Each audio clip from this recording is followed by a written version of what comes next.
कोई व्यक्ति 3 दिन 3 रात लगातार अपने मन में रखता है तो उसमें क्षमता है कि वो ईश्वर को जान ले। Let's start for today. So let's start with closed eyes. Close your eyes, join your hands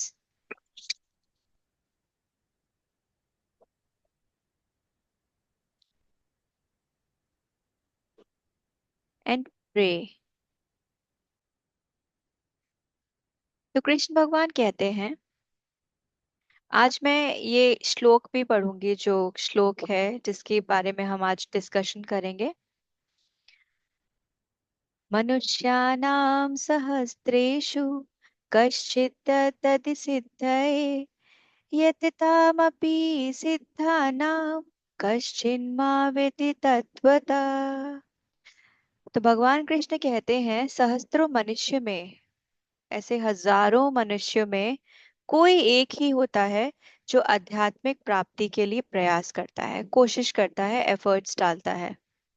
और मुझे पाने का परिश्रम पूर्वक प्रयास करने वाले सच्चे साधकों में कदाचित कोई एक होता है जो यथार्थ स्वरूप को जानता है, जो जान पाता है कि एक्चुअल में ईश्वर होता क्या है। ये कृष्ण भगवान आज अपने श्लोक के माध्यम से हमको समझाएंगे।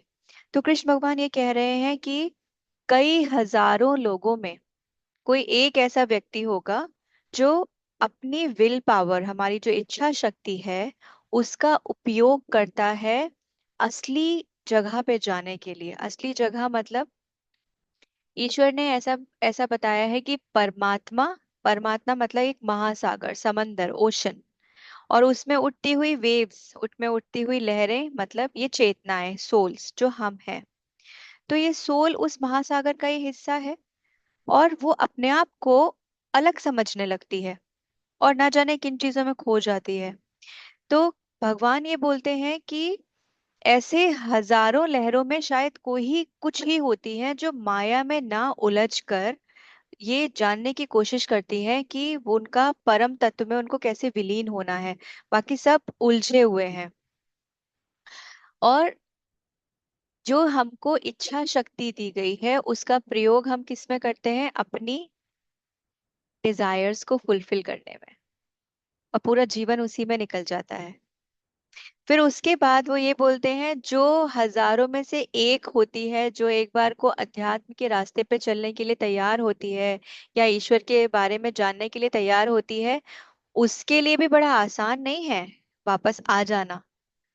उसके लिए बहुत सारे टेस्ट होते हैं, माया रूपी टेस्ट। माया को भेजा जाता है, उसके टेस्ट लिए जाते हैं सफरिंग के फॉर्म में। अलग अलग तरीके से उसकी लाइफ में परेशानियां आती हैं, अप्स एंड डाउन्स आते हैं। मगर उसमें से भी कोई एक दो ही ऐसे होते हैं जो अपने पांचों सेंसेस को नियंत्रित करके माया की जो लीला चल रही है, जो खेल चल रही है, उससे ऊपर नीचे अप डाउन स्टेट्स को देखने के बाद भी सर के बल उस समंदर में कूदने को तैयार है। वो तो एक आध दो ही होते हैं। तो उनका ये कहना है कि मैं नहीं चाहता, मतलब जब एक समंदर में ही तो लहर उठ रही है, कोई लहर कहीं अलग से तो आ नहीं रही है, समंदर का ही हिस्सा है। तो फिर वो नहीं चाहते कि वो लहर कहीं अलग चली जाए और अपने आप को अलग समझने लगे। तो भगवान ये बोलते हैं कि मुझे पता है तुम्हारे रूप, तुम्हारी दुनिया में जो तुमको लगता है कि तुम्हारी दुनिया है, आत्मा की दुनिया है, एक्चुअल में वो आती है जो पृथ्वी लोक है, इट्स नॉट आत्मा का दुनिया। तो वो ये बोलते हैं कि मेरी इच्छा के विरुद्ध जो भी तुम्हारे जीवन में परेशानियां आ रही हैं, परीक्षाएं आ रही हैं, जिसका सामना तुम्हें करना पड़ रहा है, मुझे पता है कि तुम्हें उसका कितना तकलीफ हो रही है, तुम्हें उसका कितना दर्द है। मुझे कष्ट भी होता है तुमको उस परिस्थिति में देख के। मगर ये सब व्यवस्था है, इस ब्रह्म की व्यवस्था है तुमको अपने घर वापस बुलाने की। तो जो लोग ये समझ जाते हैं कि रास्ता कठिन है, और इस रास्ते पे बस चलते जाना है, ये विश्वास करके कि ये रास्ता है, इस रास्ते से मैं अपने घर वापस पहुंच जाऊंगा। तो कोई बात नहीं, रास्ते में चाहे कितने भी पत्थर आए, कितने भी स्पीड ब्रेकर आए, कितनी भी परेशानियां आए, कितने भी व्यवधान आए, जब घर जाना है तो घर जाना है। ऐसा होता है ना कई बार कि घर से निकले और कहीं जा रहे हैं और रास्ते में बड़ी सारी अड़चने आई, तो क्या करते हैं, रुक जाते हैं क्या कि नहीं अब आगे नहीं जाएंगे, या घबरा जाते हैं, या ऐसा हो जाता है कि अरे यार ये क्या। जो भी आएगा उसको फेस करेंगे और आगे बढ़ जाएंगे। तो ऐसी ही है हमारी पूरी यात्रा। और ऐसा नहीं है, कुछ लोग ऐसा बोलने लगते हैं कि मेरे साथ तो भगवान पता नहीं क्या क्या कर रहे हैं, मेरे साथ कितनी परेशानियां हैं और मेरे साथ क्या चल रहा है। भगवान को पूरा पूरा महसूस होता है, उनको पूरी तकलीफ होती है जो जो हमारे जीवन में चल रहा है। अब इसका मैं एक उदाहरण देती हूँ आपको, जिससे आप अच्छे से समझ पाओगे। एक माँ अपने बच्चे को, एक माँ है जो बोझ उठाती है, वजन उठाती है, और जो लेबर्स होते हैं ना, और वो उठा के एक जगह से दूसरी जगह पे रखती है। बच्चे ने माँ को देखा, बच्चे ने कहा कि अरे मम्मा आप इतना कर रहे हो, मुझे भी दे दो, मैं भी उठाऊंगा, मैं भी आपके साथ काम कराता हूँ तो आपका काम आसान हो जाएगा। तो माँ ने क्या बोला कि ठीक है। तो जितना उसका वजन था, उसका 20%, 30%, जो भी उस बच्चे की उम्र के हिसाब से, उसको उसने दे दिया कि ठीक है तुम कर लो। उसने बच्चे ने किया। फिर थोड़ी देर बाद के बाद माँ ने उसको देखा, बच्चा पसीना पोंछ रहा है, परेशान हो रहा है, बट उसने आके फिर से इच्छा जताई कि मम्मा ये कम है, आप मुझे और दे दो। तो माँ फिर थोड़ा सा और बढ़ा देगी, थोड़ा सा और दे दिया। मगर माँ अपना पूरा बोझ उस बच्चे के ऊपर नहीं डालेगी। वो धीरे धीरे करके उसको चेक करती जाएगी, जिससे उसका बच्चा स्ट्रांग हो रहा है, उस परेशानी को, उस गर्मी को, जो भी उसको दर्द हो रहा है बैक पे, उसको झेल पा रहा है, वो उसके अनुसार उसको देती जाएगी, मगर फिर भी अपने ऊपर बड़ा बैग रखेगी। तो इसी तरीके से ईश्वर का ये लीला है, उनकी व्यवस्था है कुछ इस तरीके की, कि तुम डरो मत, तुम सिर्फ विश्वास रखो कि तुमको घर वापस आना है। और जो जो मैं कह रहा हूँ, जो जो चीजें तुम्हारे सामने आ रही हैं, वो सब तुम्हारे को घर बुलाने का रास्ता है। कर्म, पुराने कर्म, जिसको हम बोलते हैं कि मेरे तो कर्म ही खराब थे, मेरी किस्मत ही ऐसी थी, इसलिए मेरे साथ ऐसा हुआ, कभी नहीं कोसना। किस्मत और कर्म का एक कुछ सर्टेन पार्ट तो कंट्रीब्यूशन होता है हमारी लाइफ में, जो माया की जो गेम्स चल रहे हैं ना हमको सिखाने के लिए, उसमें योगदान करता है। तो कर्म भी, खराब कर्म भी कहीं ना कहीं बेनिफिशियल ही है हमारे लिए।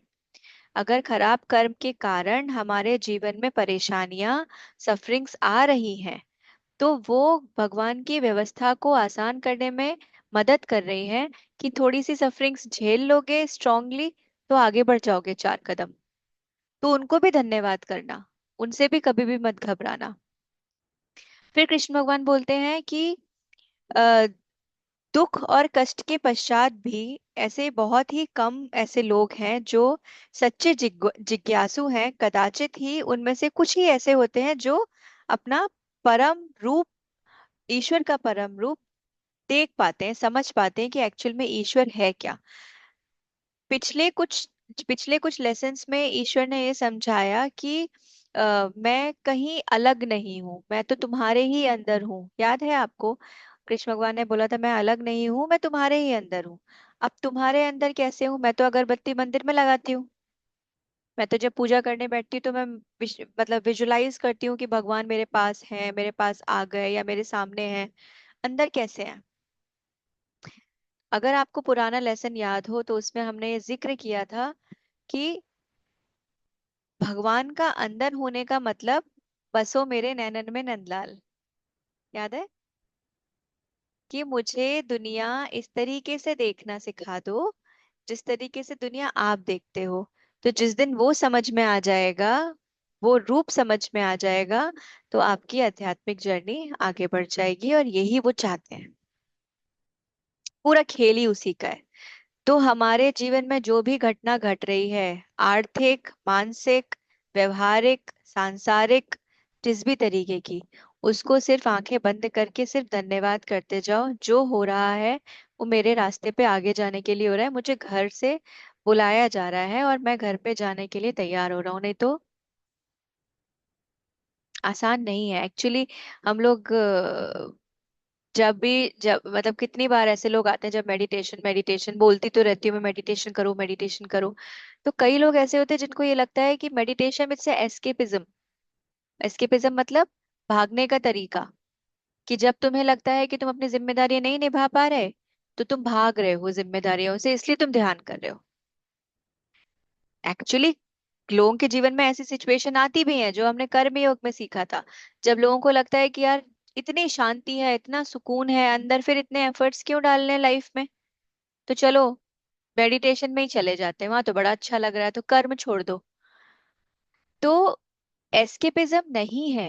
आध्यात्मिक जर्नी भी बहुत कठिन है, क्योंकि जब आध्यात्मिक जर्नी जर्नी पर चलने के लिए तैयार कौन होता है, जो स्ट्रॉन्ग चेतनाएं होती हैं, जो स्ट्रॉन्ग है वो ही अध्यात्म रास्ते पे चलने के लिए हाँ भरती है कि हाँ दे दो सफरिंग्स, कर लेंगे सामना, बढ़ जाएंगे आगे। नहीं तो हम जरा सा भी कुछ होता है तो हम तो डर जाते हैं, हाय मेरे साथ क्या हो रहा है, मेरा घर वाले ऐसे तो मेरा बच्चे ऐसे तो मेरा पति ऐसे तो मेरा सास ऐसी तो मेरी, हमें भी complaints complaints complaints complaints complaints all the time. सबके पास है, मेरे पास ये कम है, मेरे पास ये कम है। संपूर्णता किसको महसूस होती है? संपूर्णता उसको ही महसूस होती है जो खुद में संतोष और परेशानियों को धन्यवाद, ये बोल रहे हैं भगवान। तो परेशानियों को धन्यवाद जब करने लगेंगे, तब धीरे धीरे धीरे धीरे हम अपने पांचों सेंसेस से पे नियंत्रण कर कर अंदर आने लगेंगे, और ईश्वर एक दिन हमारे अंदर घट जाएगा, हो जाएगा अपने आप, अचानक आपको एहसास हो जाएगा कि हाँ ईश्वर यहाँ पे है। कुछ भी समझ में आया? कुछ भी समझ में आया? कोई रिलेट कर पा रहा है अपनी लाइफ से कि हाँ हमारी लाइफ में भी कुछ चीजें आई, मगर जब ये समझ में आने लगा कि हमारा काम तो सिर्फ इतना है कि अपना काम करो, अपना काम करो सब अच्छा होगा, अपना काम करो सब अच्छा होगा, और परेशानियों का धन्यवाद करो, तो चीजें आसान हो जाती हैं, है ना? I could relate with it. You can relate rakhi, you know. Yeah. ये होता ही है लाइफ में। अब ये किसी भी तरीके की परेशानी हो, आपको और एक बात बता दूं कि हमारी लाइफ में हम जितने जितने स्ट्रांग होते जाएंगे, कि कोई बात नहीं आ जाने तो परेशानी, तो टेस्ट इस लेवल पे होंगे जो जगह जगह पे, हाँ ऐसा नहीं है कि सिर्फ इमोशनल हो गया, इमोशनली स्ट्रांग बन गए, इमोशनली हमको चीजें इम्पैक्ट नहीं करती, तो फाइनेंशियल आ जाएंगे। अभी ये वाला टेस्ट भी होगा, फिर तुम उसमें भी मत डरो, ठीक है इट्स ओके, हो जाएगा हो जाएगा हो जाएगा, धन्यवाद धन्यवाद, हो जाएगा। फिर फिजिकल टेस्ट आ जाएंगे कि अब शरीर कमजोर हो रहा है, कुछ हो रहा है, तो वो फिर उसमें भी मत डरो, उसमें बोलो चलो ठीक है हो जाएगा हो जाएगा हो जाएगा। तो कई लेवल पे टेस्ट होंगे, बट इसको पहले से अगर पता है कि टेस्ट होंगे तो फिर घबराना किस बात का? विश्वास रखो कि आप सारे टेस्ट पास कर जाओगे, बस। सो फिर सही रास्ते पे जा रहे हो, फिर मिल जाएंगे आगे। फिर बड़ी अच्छी बात, कुछ ऐसे भगवान ने तो नहीं, कुछ ऐसे आधुनिक जो संत हुए ना, आधुनिक मतलब इस समय के, उन्होंने ऐसा भी बोला है कि भगवान के जो रूल्स रेगुलेशंस थे ना पहले थोड़े स्ट्रिक्ट थे, अभी थोड़े आसान हो गए, क्योंकि अभी लोग भी बड़े ऐसे हो गए, आलसी हैं, वो ज्यादा काम नहीं करना चाहते। तो उन्होंने ये बोला है कि अगर ईश्वर को प्राप्त करने की तीव्र इच्छा कोई व्यक्ति 3 दिन 3 रात लगातार अपने मन में रखता है, तो उसमें क्षमता है कि वो ईश्वर को जान ले। सोचो, सिर्फ 3 दिन 3 रात, तीव्र इच्छा, तीव्र इच्छा जिसमें ना भूख प्यास सोना उठना बैठना कुछ भी का होश ना रहे, सिर्फ ईश्वर को जानने की तीव्र इच्छा अगर 3 दिन 3 रात तक रख ली, तो भी ईश्वर को जाना जा सकता है। जब मैंने ये पढ़ा मैंने कहा ये बहुत इंटरेस्टिंग है, इसी को टारगेट करना है अब। 3 दिन 3 रात लगातार। फिर उन्होंने और भी बोला कि उसमें एक और भी है कि इवन ऐसा भी हो सकता है कि कोई 24 घंटे लगातार, बिना किसी भ्रम, बिना किसी श्रम, बिना किसी चीज के लिए, नॉन स्टॉप। ईश्वर अपने लक्ष्य को प्राप्त करने के लिए अगर कोई भी एफर्ट्स डालेगा, यहाँ पे सिर्फ ईश्वर ही नहीं है, कोई भी लक्ष्य को प्राप्त करने के लिए अगर वो नॉन स्टॉप एफर्ट्स डालेगा, तो वो भी उसको हासिल हो सकता है। मगर हम लोग इतने ज्यादा चंचल हैं, इंसान प्रवृत्ति इतनी चंचल है कि वो कुछ घंटों, कुछ मिनट में ही खो जाती है। थोड़ी देर बैठे, फोकस किया, व्हाट्सएप का मैसेज आया, व्हाट्सएप देख लिया किसका मैसेज आया है। 24 घंटे हमारे मन में एक ख्याल ही नहीं रहता। तो जब हम ये सीख जाएंगे कि अपना एक विचार, अपने लक्ष्य को कंप्लीटली फोकस करो 24 आवर्स तक, वो लक्ष्य पूरा हो जाएगा। Art of manifestation. देखो भगवान भी हमारे हिसाब से बदलते जा रहे हैं धीरे धीरे करके, नहीं? इजी हो गई हैं चीजें। किसी को कुछ कहना है? नहीं? अरे, अपर्णा जी, मुझे कुछ कहना है। मैं आपका अ, आप हो कहाँ? नमिता जी, हाँ बोलो बोलो, सॉरी। हाँ, मैंने अपनी लाइफ में ये देखा है कि मतलब चैलेंजेस आते गए और बड़े बड़े आए, but I was a God believer since I was a child. तो मैं हमेशा भगवान के ऊपर छोड़ के कि आपने संभालना है, मुझे नहीं पता, I was just moving ahead and I was doing my karmas. So everything was going well and at this stage of life suddenly I meet a challenge. तो मैं मेरा reaction to this challenge which I am going through right now was to people कि जो अच्छा student होता है उसको वो और कठिन पेपर मिलता है, फिर और कठिन पेपर मिलता है। तो उस क्योंकि भगवान को पता है, सो वही जो आपने बच्चे का एग्जाम्पल दिया ना, भगवान को पता है कि अच्छा अब इसने इतना वाला कर लिया है कोर्स, तो अब इसको ये वाला टफ दे के देखते हैं कि इसकी आस्था हिलती है कि नहीं में। तो I feel that way he tests and he gives bigger challenges. And it is you are absolutely right, and it is not only कोई अच्छा बच्चा। इट इज लाइक कि फर्स्ट ग्रेड का एग्जाम, फिर फिफ्थ ग्रेड का exam will be tougher than नहीं, वो जो टेंथ। बच्चा आपने एग्जाम्पल दिया ना कि माँ ने उतना ही बोझ दिया और हाँ धीरे हाँ धीरे हाँ बढ़ाया, हाँ हाँ, वो बस वही है। वो हाँ, तो मतलब वो सिवियरिटी ऑफ सफरिंग्स भी बढ़ती जाती है एंड ही सेज कि डगमगा रहे कि नहीं डगमगा रहे अभी। But hmm. देन वो रास्ता फिर दिखाते जाते हैं जब आपका है आस्था तो। और रास्ता दिखाते जाते हैं और साथ साथ में मन में सुकून भी दिलाते जाते हैं। दिलाते जाते हैं जो एब्सोल्युटली। कई जो बार लगता है हाथ पकड़ के ही चल रहे हैं साथ में। पकड़ वो के ही चल रहे फील। हैं साथ में, बिल्कुल। यस। जो यस। लोग ऐसे हैं, जो मोह माया और ये दुनियादारी और इन सब में उलझे हुए हैं ना, उनकी लाइफ में जो मोमेंट्री हैप्पीनेस आती है ना, बस वही आती है। हाँ, यू कुछ पल राइट। के लिए खुश हुए, कुछ अचीवमेंट किया, खुश हुए, और वो खुशी चली गई। या। मगर जो लोग इस रास्ते पे, जो बात आप कर रहे हो अभी, जो लोग हाँ, उस जॉय के साथ जीना सीख जाते हैं, उनके लिए एवरलास्टिंग जॉय हमेशा एब्सोल्युटली। रहता है। कुछ हाँ। भी आ जाने दो, आ जाने दो। और नमिता जी, जो आपने बोला, दिस इज, भगवान ये कहते हैं, ये वो चेतनाएं हैं जो तैयार हैं, जो बोल रही हैं, ये इनको हम स्ट्रॉन्ग सोल्स बोलते हैं। ये वो स्ट्रॉन्ग सोल्स हैं जो तैयार हैं, जो बोल रही हैं जो देना है दे दो, खत्म करो, अब बार बार मत भेजना। Well I hope so, but I don't know, but मेरा फेथ नहीं कभी हिला। मैंने बोला अब ये दिए तो ये भी वही संभालेंगे, मुझे नहीं बस, पता है। I will keep on doing what ever best I can. Correct correct correct या करेक्ट। तो दैट जॉय एंड हैप्पीनेस भी बहुत टाइम बाद आया, और आई थिंक इस बड़े टेस्ट के बाद आया है।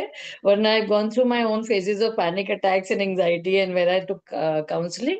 But now I feel that joy and I don't feel dissociated and alone and all that. I enjoy being alone because now I feel I can give more time to your god self and and God. Yeah. Yeah. Thank you. काम। Anyone else? मेरा बात करने का मन है आज, कोई बात करो तो कुछ नई बात निकाले।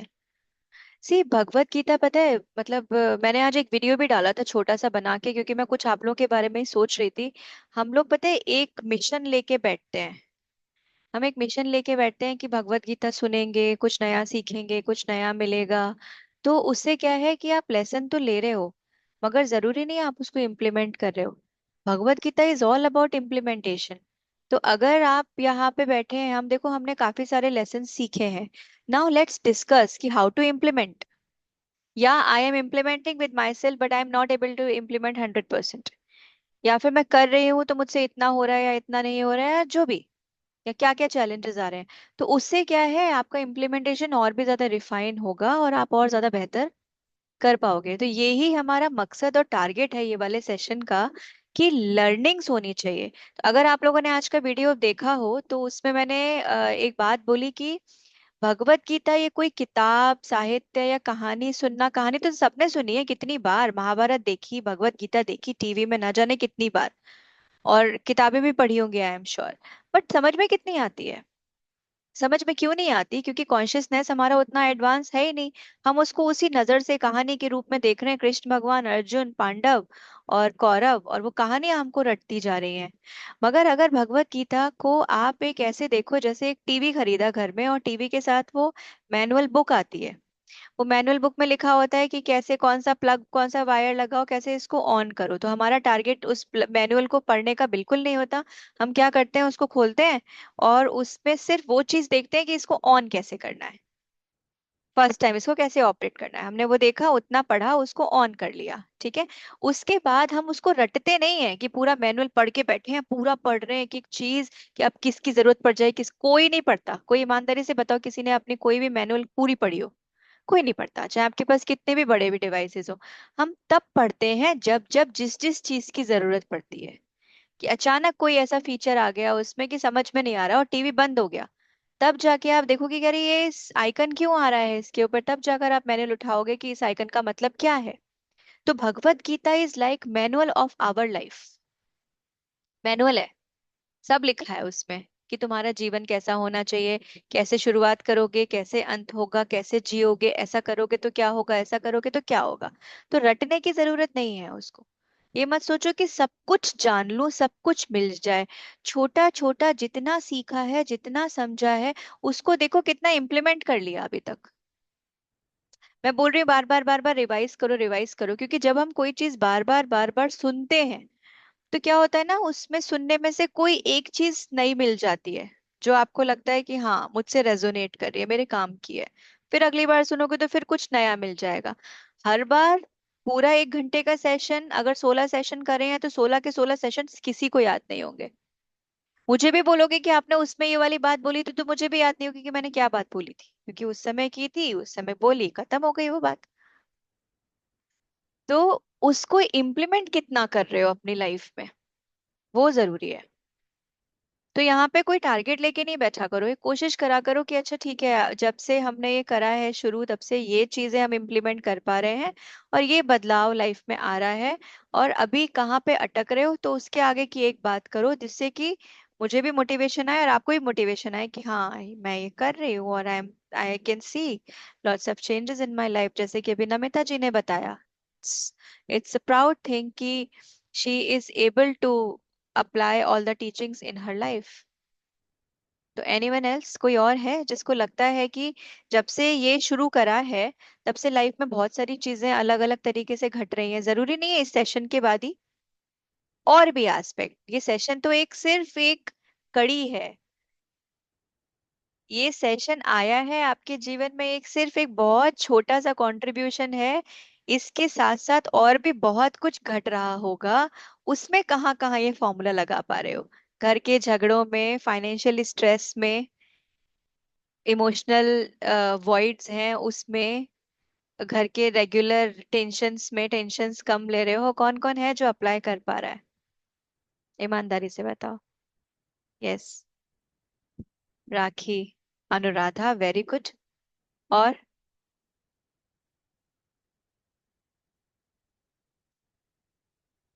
जस जसमीत जी। हम्म, हाँ हाँ, very good. Meena ji, very good. मतलब लगभग सभी लोग कर रहे हो।